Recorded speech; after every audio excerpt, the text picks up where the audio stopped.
and welcome to another episode of Bronco TV. Recently, Mr. Cross directed students in the play Almost Maine. Welcome to Almost Maine. Pete? Yeah? I love you. You seem sad, and also I think I love you. Huh? Yeah! I just didn't leave things well with him, What do you mean? and I need to apologize Why? to him because... Because why? why? I killed him! Oh!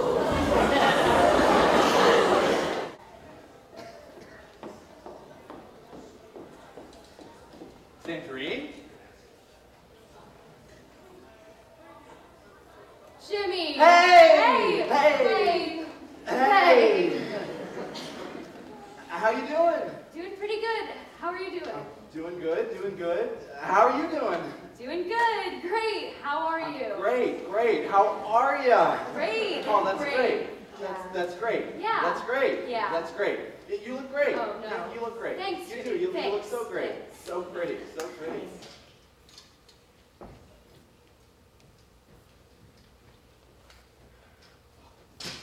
Oh my gosh!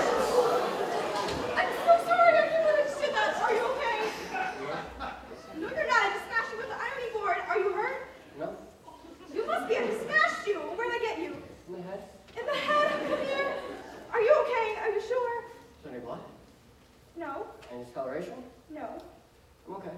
I bet if I took this iron board like this and hit you with it, then it wouldn't hurt, right? Ow! Gale, what are you doing? I told you, I'm getting all the love you gave to me and I'm giving it back to you. Well, I'm not sure I want it.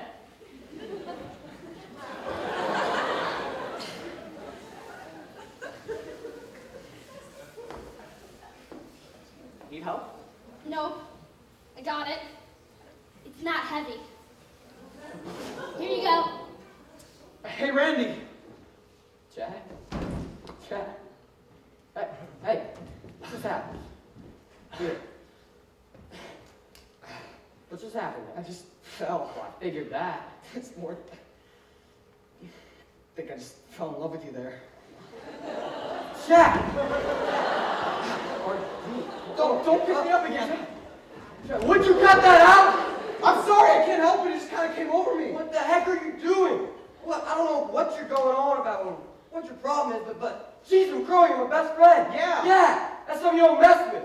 And you mess with it, you don't do that. Because you know something? You're about the only thing that feels real good and makes any sense in this world to me too. Then you gotta go and foul it up by doing this and telling me that, and it just doesn't make any sense. It doesn't feel good. Get on a real thing, on a real number on a good thing here, buddy. Because we're friends. There's a line with your friends that you can't cross. And you crossed it.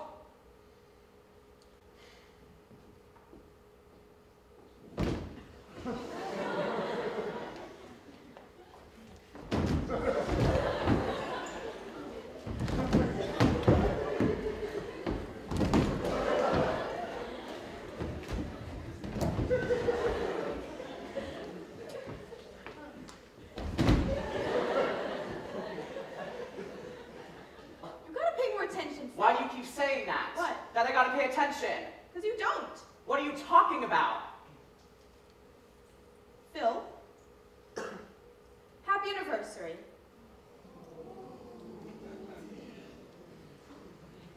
Huh? Happy anniversary. That's what I'm talking about.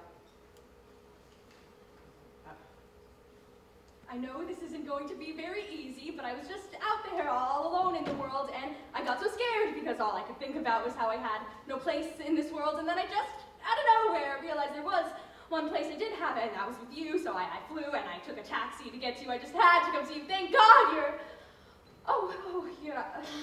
you're not... I'm sorry, you're not who I... This is the house. I'm so sorry. Does Daniel Harding live here? I'm looking for Daniel Harding. You're looking for Daniel Harding. Yeah, he lives here. I thought, but oh, he doesn't, does he? Oh, I am so sorry. I am so embarrassed. Who is this woman and what is she doing here? I just honestly thought he'd be here. I always thought he'd be here. Always. Hey! Rhonda! What? I like you, you know, a lot. And I think that we ought to be together, or go out, or something.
Keith. This is John Cariani. Hello. From the author of Almost Maine, the play that we're doing at our school this week. What inspired you to write this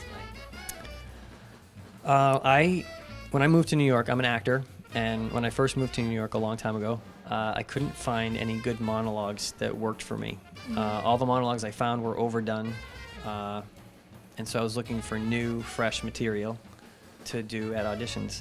So I started writing myself monologues, and all the monologues I was writing were about guys who were having trouble in love, and those monologues eventually became the scenes that became Almost Maine. So I guess that's kind of how I was inspired to start writing the play. That's awesome. Did you expect your play to be performed in high school so much? No. When I wrote it for adults, and the characters in the play are adults, and it was very popular at first in professional theater companies all over the place, and then slowly it started to catch on in high schools. At first I was surprised, but after talking to some people in high school, younger actors, they told me that younger actors, young people understand love and hope and joy and pain. All people understand those things. And when you're in high school, I think you're at the beginning of experiencing all of those feelings in a big way. And I also think one of the actors here said, Caroline actually, who plays Glory in this production, said that there's an underlying sadness in the play, and that people in high school understand that sadness. And it's not necessarily angst, it's just an underlying sadness or a feeling of being a little unsettled, because I think your high school years are a transition from being a kid to being an adult. And I think all the people in the play are in transition. It's just not transition from being kid to adult. It's a transition from being single to coupled, or from being coupled to single, from being alone to being with someone, from being with someone to being alone. So it's about transitions, and I think that's what the high school years are kind of about, that transition. Yeah, that's a really good insight. What drives you to write plays? Well, at first I just wanted to tell stories that I was interested in telling. When I first started auditioning for plays, a lot of the plays I auditioned for were about people from cities, people who were really wealthy and powerful. And I grew up in a place where there aren't any cities, it's all rural. It's mostly farms, small towns. And I just don't see people from rural places very well represented in American theater, in American television, and in movies. And when they are, they're often made fun of or condescended to. And so I just wanted to tell some stories that were honored the people I grew up with. And so that's, I think, what drove me to start, but it's what I've really realized lately. I'm very interested in the rural storytelling component of art and culture in America. What is the opinion of your hometown, and what do they think of all of this? I don't know if many people know about it. That's okay though if they don't. I think most people I talk to who know about it are pretty happy about it. I think most people who know about it are happy I'm not making fun of where I grew up, and that I'm kind of, the play is a love letter to northern Maine and to the people who live there, and I think people are relieved that that's what it is, and that I'm not poking fun. Yeah, I mean, I think that's a very good thing that they're proud of you. I mean, for the most part, if they know, then they're proud, yeah. Yeah, I hope they're proud. Congratulations to Mr. Cross and the students, and look out for the new musical in the spring, Little Shop of Horrors. Bye, and see you next time.